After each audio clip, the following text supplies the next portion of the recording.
وصحبه وسلم۔ بسم اللہ الرحمن الرحیم۔ اللہ تبارک و تعالیٰ کے پاکیزہ نام سے آغاز کرتے ہیں جو بہت مہربان نہایت رحم والا ہے۔ حدیث نمبر 844 آپ کی خدمت میں ذکر کی تھی، جس میں حضرت عبد الملک بن عمیر رضی اللہ تعالیٰ عنہ، جو حضرت مغیرہ بن شعبہ رضی اللہ تعالیٰ عنہ کے کاتب ہیں، وہ راوی ہیں، وہ کہتے ہیں کہ حضرت مغیرہ بن شعبہ رضی اللہ تعالیٰ عنہ نے مجھ سے حضرت معاویہ کی طرف ایک خط لکھوایا، اور اس میں بات لکھوائی کہ نبی کریم صلی اللہ علیہ وسلم ہر فرض نماز کے بعد یہ ذکر کرتے تھے، اور پھر وہ ذکر ہے جو میں نے آپ کی خدمت میں پچھلے پروگرام میں عرض کیا تھا۔ اس میں ایک بات جو میں عرض کرنا چاہتا ہوں، جس پہ توجہ کرنی چاہیے، کہ نبی کریم صلی اللہ علیہ وسلم نے اللہ تعالیٰ کی بارگاہ میں عرض کی، اے اللہ، جو چیز تو عطا کرے اسے کوئی روکنے والا نہیں، اور جس چیز کو تو روک لے اسے کوئی دینے والا نہیں۔ تو یہ انتہائی امپورٹنٹ بات ہے، اور یہی اصل بات ہے، اس کو ذرا توجہ سے ذرا دیکھیں۔ اللہ تبارک و تعالیٰ نے ازل سے ہی تمام لوگوں کے بارے میں ارادے کر لیے ہیں، اور باقاعدہ ان کو لکھوایا گیا ہے، جیسے کہ بخاری کی ہی روایت انشاءاللہ اپنے مقام پر آئے گی تو میں طویل اس پر گفتگو کروں گا، کہ نبی کریم صلی اللہ علیہ وسلم نے ارشاد فرمایا کہ اللہ تبارک و تعالیٰ نے زمین و آسمان کی پیدائش سے 50,000 سال پہلے لوگوں کی تقدیریں لکھوا دی ہیں۔ تو یعنی قلم، اللہ نے قلم پیدا فرمایا، ایک بہت بڑی تختی پیدا فرمائی، قلم سے فرمایا لکھ، اس نے عرض کی یا رب کرم کیا لکھوں؟ اللہ تعالیٰ نے فرمایا کہ جو کچھ ہو چکا، جو کچھ ہونے والا سب لکھ دے۔ اس قلم نے لکھ دیا۔ تو وہ اللہ کے فیصلے ہیں، اسی فیصلے کو تقدیر کہا جاتا ہے، قسمت، نصیب کہا جاتا ہے۔ اس میں نیکی، بدی، ہدایت، گمراہی، ایمان، کفر، یہ چیزیں جو ہیں اس میں انسان کو کچھ اختیار ہے۔ یہ عقل دے دی ہے، انبیاء علیہ السلام بھیجے، تعلیمات شرع عطا فرما دی، اور ساتھ میں نفس و شیطان بھی پیدا کر دیے۔ وہ ہمیں اس سے دور کرنے کی کوشش کرتے ہیں، غلطی کی طرف اور کفر کی طرف کھینچتے ہیں، اور انبیاء علیہ السلام ایمان کی دعوت دیتے ہیں۔ تعلیم شرع ہمیں شعور بیدار کرتی ہے کہ ہم غلط چیز کو اختیار نہ کریں۔ قوت فیصلہ ہمیں دے دی، فیصلہ ہمارے ہاتھ میں، جو کر لیں۔ اس کے علاوہ جتنے امور ہیں، کون کب پیدا ہوگا، کب مرے گا، کتنا اس کو رزق ملے گا، کس کی کس کے ساتھ شادی ہوگی، کب شادی ہوگی، کتنے عرصے وہ شادی چلے گی، کتنے بچے ہوں گے، لڑکے کتنے ہیں، لڑکیاں کتنی ہیں، کس کی اولاد ہوگی، کس کے نہیں ہوگی، یہ سب اللہ تبارک و تعالی نے اس طرح مقرر کر دیا ہے کہ بندے کی کوشش سے نہ کم ہوگا نہ زیادہ ہوگا۔ یہ انشاءاللہ تقدیر کا جب میں مسئلہ بیان کروں گا اور اس میں وضاحت سے کر دوں گا۔ ابھی میرے اس بیان سے آپ کو پوری تشفی یقیناً نہیں ہوگی، کیونکہ ابھی میں اس پہ تفصیلی کلام کر نہیں رہا ہوں، لیکن خلاصہ یہی ہے۔ تو لہٰذا یہ چیزیں اللہ نے مقرر کر دی ہیں، اب کوئی ان میں تبدیلی نہیں کر سکتا۔ تقدیر جو ہے، جس کو تقدیر مبرم کہتے ہیں، تقدیر مبرم مانے پختہ تقدیر، جو اللہ کا فیصلہ ازلی ہے، یہ کبھی نہیں بدلتا ہے۔ حتیٰ کہ یہاں تک جمہور علماء نے بیان فرمایا، سب اس پہ متفق ہیں کہ اگر اللہ کے نبی بھی اس اللہ تعالیٰ کے ازلی فیصلے کے خلاف کوئی دعا کرنے لگے تو اللہ تبارک و تعالیٰ ان کو دعا سے روک دیتا ہے۔ تو جس کو تقدیر مبرم کہتے ہیں، اللہ کا ازلی فیصلہ، یہ کسی دعا سے نہیں بدلتا ہے، یہ کسی کی تدبیر سے نہیں بدلتا ہے، یہ صدقات کثرت سے کرنے سے نہیں بدلا کرتا ہے۔ اچھا، اب کیا ہم عمل کرنا چھوڑ دیں، روزی کمانا چھوڑ دیں، لڑکیوں کی شادی کے لیے کوشش کرنا چھوڑ دیں؟ یہ نہیں۔ نبی کریم صلی اللہ علیہ وسلم نے ہمیں عمل کا حکم ارشاد فرمایا، کیونکہ انجام ہمیں نہیں پتا کہ اللہ تعالیٰ نے ہمارے لیے کیا مقرر کیا، تو عمل کا تو حکم دیا ہے۔ صحابہ کرام نے یہی عرض کیا، رسول اللہ جب سب کچھ لکھ دیا گیا تو پھر عمل کس چیز کا رہا، کیوں کریں ہم عمل؟ سرکار نے ارشاد فرمایا کہ عمل کرتے چلے جاؤ، اللہ تبارک و تعالیٰ نے جس کو جس چیز کے لیے پیدا کیا اس کے لیے وہ عمل آسان فرما دے گا۔ تو عمل ہمیں کرتے چلے جانا ہے، لیکن اپنا ذہن بنا لیں کہ اللہ تبارک و تعالیٰ نے پہلے سے ہی ہمارے لیے فیصلے کر دیے ہیں، لیکن چونکہ آپ کو مجھے پتہ نہیں ہے کہ فیصلہ کیا ہے، اس لیے ہمیں کوشش تو کرتے چلے جانے۔ میں ایک کاروبار کرنے لگا ہوں، اس میں مجھے نفع ہوگا یا نقصان، مجھے تو نہیں معلوم، لیکن اللہ تبارک و تعالیٰ نے ازل سے فیصلہ کر لیا ہے، یا تو اس میں میرے نفع کا فیصلہ کیا ہوگا یا نقصان کا۔ اب چونکہ مجھے پتہ نہیں، اس لیے پھر میں کاروبار شروع کروں گا، کوشش کروں گا۔ مجھے اللہ کا ارادہ اس وقت پتہ چلے گا جب اس کا رزلٹ آئے گا۔ اگر مجھے اس پہ نفع ہوا تو سمجھ لیجئے کہ اللہ کا ارادہ یہی تھا کہ مجھے اس پہ نفع ہو، اور اگر مجھے نقصان ہوا تو سمجھ لیجئے اللہ تعالیٰ کا ارادہ یہی تھا کہ مجھے نقصان ہو۔ گویا کہ اللہ کے ارادے کام ہو جانے کے بعد ظاہر ہوتے ہیں، اس سے پہلے نہ آپ غیب جانتے ہیں نہ میں غیب جانتا ہوں۔ ابھی میں کیوں یہ باتیں کہہ رہا ہوں، یہ آپ کے تسلی کے لیے بات کہہ رہا ہوں۔ بعض مائیں بچیوں کی شادی نہ ہونے کی وجہ سے دیر ہو جاتی ہے تو ٹینشن میں مبتلا ہو جاتی ہیں، دماغ کی رگیں پھٹنے لگ جاتی ہیں اور عجیب وسوسوں کے شکار ہو جاتی ہیں، اور پھر اس طرح کے جو کمزور ایمان کو کمزور کر دینے والے لوگ ہیں وہ قریب آ جاتے ہیں، ارے بھائی آپ کی بیٹی پہ تو لگتا ہے کوئی بندش ہے، کسی نے جادو کروا دیا ہے اور یہ اور وہ، تو پھر وہ یہ تک انسان نہیں سوچتا کہ ہم کس سے علاج کروا رہے ہیں۔ بعض اوقات تو جادو ٹونے کے ذریعے علاج کروانا شروع کر دیتے ہیں کہ جو کفر ہے، آدمی کافر ہو جاتا ہے، اور پھر اللہ کی بارگاہ میں شکوہ شکایت، اور پھر بدگمانیاں کہ اچھا فلاں نے جادو کروایا ہوگا، فلاں نے کرایا ہوگا۔ تو یہ اس بات کو ذہن میں رکھیں کہ اگر اللہ تعالیٰ عطا فرمانا چاہے گا، کوئی روکنے والا نہیں ہے، کوئی جادو کرے ٹونے کرے، آپ کے دنیا پوری آپ کے خلاف ہو جائے، کچھ بھی نہیں کر سکتے اگر اللہ تبارک و تعالیٰ دینے والا ہے۔ اور اگر اللہ تعالیٰ نے روک لی ہے کوئی نعمت تو جتنے مرضی وظیفے پڑھیں، کتنے عاملین کے آستانوں پہ چلے جائیں، کتنے مزارات پہ حاضریاں دے دیں، وہ کام نہیں ہوگا۔ تو اب یہ نہیں کہ آپ عمل ترک کر دیں، جائز طریقے سے اپنی حاجات کو پورا کرنے کے لیے، اپنی مشکلات کے حل کے لیے کوشش کرنا بالکل منع نہیں ہے، میں اس کو منع نہیں کر رہا ہوں، لیکن پہلے تھوڑا سا مائنڈ سیٹ تو ذرا صحیح ہو جائے نا ہمارا، ہم ذرا تعلیم شرع کے موافق اپنے اندر ایک ہمت پیدا کر لیں کہ ٹھیک ہے اللہ تعالیٰ جو تیرا فیصلہ ہے وہ ہمیں منظور ہے، بس کوشش کرنے کا، چونکہ تو نے حکم دیا ہے تو ہم کوشش کر رہے ہیں، ورنہ جیسے تیرا حکم ہے ہم تیری رضا پر راضی ہیں۔ یہ ایک کمال ہوگا انسان کا، ہم اس کمال سے بہت زیادہ دور ہیں۔ ہم اپنی کوشش کو سب کچھ سمجھتے ہیں، ہم عامل کو سب کچھ سمجھتے ہیں، ہم دعا کرنے والے کو سب کچھ سمجھتے ہیں۔ بعض اوقات ماد اللہ ثم ماد اللہ، میں نے یہاں تک عوام کی حالت دیکھی ہے کہ وہ اللہ تعالیٰ سے مایوس ہو کر مخلوق سے امیدیں باندھ لیتے ہیں۔ اللہ تعالیٰ تو وہ ہماری بچی کی شادی کر نہیں رہا، تو بابا جی آپ ہی کچھ کر دیں۔ لا حول ولا قوت الا باللہ، یعنی بابا اتنا طاقتور ہو گیا کہ اللہ تعالیٰ تو کر نہیں رہا تو یہ بابا اللہ کے فیصلوں کو بدل دے گا۔ یہ ہماری غلطی ہے، اور اگر وہ بابا ہی یہ سوچ دے رہا ہو تو پھر اس بابا کی بھی غلطی ہے۔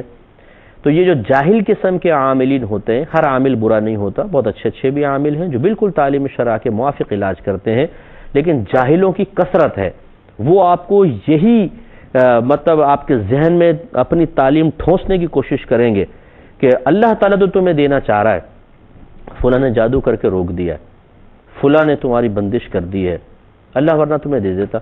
تو اس کا مطلب ہے کہ اللہ تعالیٰ کمزور ہو گیا، معاذ اللہ، یہ لوگ طاقتور ہو گئے، کیا کہنا چاہتے ہو؟ اسی طریقے سے اگر کوئی نعمت مل نہیں رہی ہے تو پھر وہ بابا کچھ دلوا دیں، تو اب بابا جی اچھا ٹھیک ہے بیٹا ہماری دعا لے لو، یہ کام ہو جائے گا تمہارا، وہ کام ہو جائے گا۔ اس طرح آپ ٹی وی پہ اشتہارات وغیرہ دیکھتے ہیں، جعلی قسم کے باباؤں کے محبوب آپ کے قدموں میں آ جائے گا۔ ارے بھائی اللہ نہیں چاہے گا تو کیا تمہارے اندر ہاتھوں میں اتنی طاقت آ گئی کہ سب کچھ تم کر دو گے؟ تو تم پھر دنیا کے حکمران بن کے کیوں نہیں بیٹھ جاتے؟ جمع کر لو دنیا، بن جاؤ پرائم منسٹر پاکستان کے، بلکہ سپر پاور کیوں نہیں بن جاتے؟ اپنے وظیفے پڑھو، جو تم ان لوگوں کو کہہ رہو کہ محبوب آپ کے قدموں میں ہر تمہاری خواہش پوری ہوگی، تو تم اپنی یہ خواہش پوری کر لو، پوری دنیا پہ چھا جاؤ، اسلام کی تعلیمات عام کر دو، کر کے تو دکھاؤ ذرا۔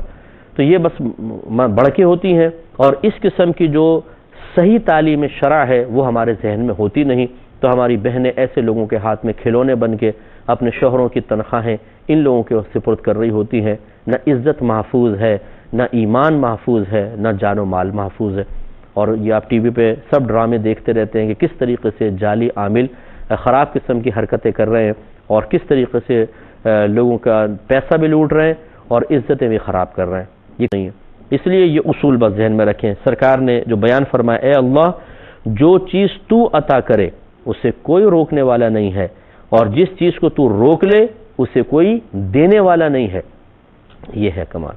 اور ارشاد فرمایا کسی کوشش کرنے والے کی کوشش تیرے مقابلے میں نفع نہیں دے گی، یعنی کسی کوشش کرنے والے کی کوشش جب تک تو راضی نہیں ہے، اللہ تعالیٰ کو کتنی ہی کوششیں کرتا رہے اس کی کوشش اس کو کوئی نفع نہیں دے سکتی۔ کرتے رہیں آپ جتنے مرضی وظیفے، تو آپ کیا وظیفے چھوڑ دیں؟ میں وہی بات آپ کو سمجھا رہا ہوں، کوشش نہ چھوڑیں، لیکن پہلے یہ سوچ بنا لیں کہ جو کچھ میں کر رہا ہوں اس کا رزلٹ یس میں آئے یا نو میں، یہ میرے اللہ کی مرضی سے آئے گا، ہمارے ہاتھ میں نہیں ہے۔ تو پھر جب آپ کی سوچ بن جائے گی کہ کرنے والی ذات میرے اللہ تبارک و تعالیٰ کی ہے، حقیقی طور پہ فاعل حقیقی، مؤثر حقیقی وہی ہے، تو پھر کسی سے بیجا خوف نہیں ہوگا، کسی کا آپ کو ڈر نہیں رہے گا، اور کسی سے نفع حاصل کرنے کے لیے آپ اپنی عزتوں کو نیلام نہیں کریں گے، اپنے مال کو ضائع نہیں کریں گے۔ اس چیز پہ ذرا توجہ کریں تو انشاءاللہ بہت ہی بہتر ہے۔ اگلی حدیث کی طرف آتے ہیں۔ باب پہلے قائم کیا ہے، باب یستقبل الامام الناس اذا سلم، یعنی امام جب سلام پھیرے یعنی نماز کا تو لوگوں کی طرف منہ کر کے بیٹھے، اس چیز کا باب۔ حدیث نمبر ہے 845۔ حضرت سمرہ بن جندب رضی اللہ تعالی عنہ اس کے راوی ہیں، یہ بیان کرتے ہیں کہ جب نبی کریم صلی اللہ علیہ وسلم نماز پڑھ لیتے تو ہماری طرف منہ کر کے بیٹھتے تھے۔ تو یہ امام دو طریقے سرکار کے منقول ہیں، جب آپ نماز ختم فرماتے تو جیسے اب یہ سامنے صف ہے تو یا تو یوں بیٹھتے تھے کہ آپ کا کندھا مبارکہ صحابہ کی طرف ہوتا تھا، یعنی اس طرف رخ کر کے یا اس طرف رخ کر کے، اور یا پھر آپ پورے یوں ٹرن ہو کر صحابہ کی طرف رخ کر کے بیٹھ جایا کرتے تھے۔ جیسے آج کل آپ امام حضرات کو دیکھیں نماز ختم کرتے ہیں تو ایسی یا تو وہ ادھر کو رخ کر لیں گے یا ادھر کو کریں گے، یا پھر لوگوں کی طرف رخ کر کے بیٹھ جاتے ہیں۔ تو لوگوں کی طرف جب رخ کر کے سرکار بیٹھتے تھے تو اس کا خاص مقصد یہ ہوتا تھا، خصوصاً فجر کی نماز کے بعد آپ لوگوں سے پوچھتے تھے یا آپ میں سے کسی نے کوئی خواب دیکھا ہے تو بیان کرے، میں اس کی تعبیر بیان کرتا ہوں، اور کوئی بیان نہ کرتا تو پھر سرکار اپنا کوئی خواب اگر چاہتے تو آپ بیان فرماتے کہ آج رات میں نے یہ خواب دیکھا ہے، اور اس لیے بھی آپ رخ فرماتے کہ اگر کوئی صحابہ کرام علیہم الرضوان مسائل معلوم کرنا چاہیں تو آپ سے کر سکیں۔ تو یوں اپنی جگہ کو تبدیل کر لینا، اپنے رخ کو بدل لینا، یہ سرکار صلی اللہ علیہ وسلم کا طریقہ کار رہا ہے، سنت کریمہ ہے۔ تو اگر امام کوئی ہیں اور وہ اپنا رخ بدلتے ہیں تو سنت کی نیت سے بدلیں۔ دوسری بات یہ، اگر اسی طرف یعنی قبلے کی طرف رخ کر کے ہی ویسے امام بیٹھے جیسے تشہد میں آخر میں بیٹھا تھا تو آنے والوں کو ایسا لگے گا جیسے ابھی جماعت چل رہی ہے، ٹھیک ہے نا؟ تو اس لیے ذرا دائیں بائیں مڑ کر اپنی حیات کو تبدیل کر لینا بہرحال سنت کریمہ ہے۔ اگلی حدیث کی طرف آتے ہیں۔ حدیث نمبر ہے 846، اور اس میں حضرت زید بن خالد جوہنی رضی اللہ تعالی عنہ راوی ہیں، وہ بیان کرتے ہیں کہ رسول اللہ صلی اللہ علیہ وسلم نے حدیبیہ میں ہمیں صبح کی نماز پڑھائی۔ اس وقت رات کی بارش کے آسمان پر آثار تھے۔ نماز سے فارغ ہو کر آپ لوگوں کی طرف منہ کر کے بیٹھے، پھر آپ نے فرمایا کیا تم جانتے ہو کہ تمہارے رب نے کیا فرمایا ہے؟ تو صحابہ کرام علیہم الرضوان نے عرض کی اللہ تعالیٰ اور اس کے رسول صلی اللہ علیہ وسلم یا صلی اللہ علیہ وسلم زیادہ جانتے ہیں۔ آپ نے فرمایا کہ اللہ تعالیٰ ارشاد فرماتا ہے کہ میرے کچھ بندے صبح کو ایمان لانے والے ہوئے اور کچھ بندے کافر ہو گئے۔ تو پھر اللہ نے مطلب گویا کہ اللہ تعالیٰ نے سرکار کو مزید وضاحت سے یہ کلام فرمایا کہ جنہوں نے کہا کہ اللہ کے فضل اور اس کی رحمت سے بارش ہوئی وہ مجھ پر ایمان لانے والے ہیں اور ستاروں کا انکار کرنے والے ہیں، اور جنہوں نے کہا کہ فلاں فلاں ستارے کی وجہ سے بارش ہوئی ہے وہ میرا انکار کرنے والے ہیں اور ستاروں پر ایمان لانے والے ہیں۔ اب اس بات کو سمجھیے کہ دیکھیں کائنات میں جو کچھ ہو رہا ہے چاہے وہ اچھا ہے یا ہماری نظر میں وہ بظاہر برا ہے، اس کا فاعل حقیقی اللہ تبارک و تعالی ہے۔ یاد رکھیں، اگر کوئی یہ کہے کہ جی اچھائی اللہ نے پیدا فرمائی اور برائی شیطان نے پیدا کی ہے وہ کافر ہو جائے گا، کیونکہ خالق اللہ تبارک و تعالی ہے۔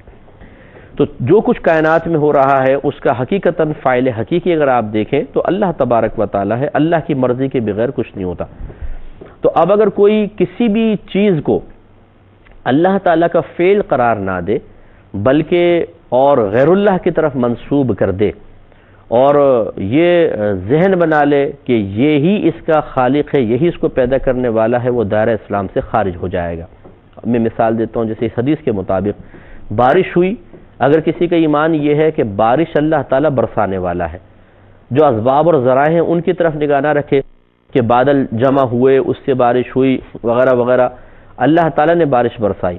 ہاں پھر اگر وہ یوں کہے کہ وسیلہ یہ ہوا بن گئی تھی، بادل بن گئے تھے، وہ ایک الگ بات ہے، لیکن برسانے والا کون ہے؟ اللہ تعالیٰ۔ اور لیکن اگر اس کے برعکس اگر کوئی یوں عقیدہ رکھے کہ نہیں اصل میں بارش برسی ہے اس ستارے کی وجہ سے، ستارے نے بارش برسائی ہے، وہ ستارہ اس خاص مقام پر آیا تو بارش برسی بس اس ستارے کی وجہ سے، یعنی اگر وہ ستارہ اس خاص مقام پہ نہ آتا تو بارش نہ برستی، اس ستارے کو فاعل حقیقی مانے، اس بارش کی تخلیق کا ذریعہ، سبب یا اس کا جو اصل پیدا کرنے والا ستارے کو سمجھے، وہ کافر ہو جائے گا۔ اس لیے یاد رکھیں کہ جیسے میں نے بھی عرض کیا کہ ہر چیز کا خالق اللہ تعالیٰ ہے، صرف ادب یہ ہے کہ اچھی چیز کا ذکر کریں تو اللہ کی طرف منسوب کر دیں، بری چیز کا ذکر اللہ کی طرف منسوب نہ کریں، لیکن ذہن یہ بنا کے رکھیں کہ ہر چیز کا خالق اللہ تبارک و تعالیٰ ہے اور غیر اللہ کوئی چیز پیدا کرنے والا نہیں ہے۔